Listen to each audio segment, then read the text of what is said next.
How to use natural language in Todoist. Well, hello everyone, welcome back into the channel. You can use Todoist's natural language input by simply typing commands and details into the task entry field, like schedule a meeting with the team tomorrow at 3 p.m. To add more specifics, you can use symbols for project, that is hashtag. If you want priority, then P in the bracket, or to label it, you can type in @.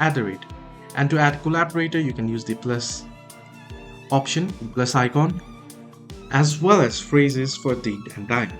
For example, here I'll just show you. If you want to add task, right, and you want to add something, then what you can do is remind me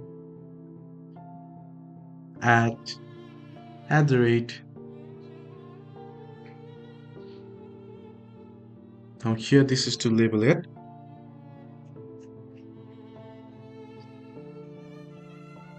Tomorrow at 4 p.m. As you can see, it'll highlight it automatically. Right now here I've set it tomorrow at 4 p.m. Then you can also set a specific duration here as well. So hope this video helped you. Do like and subscribe.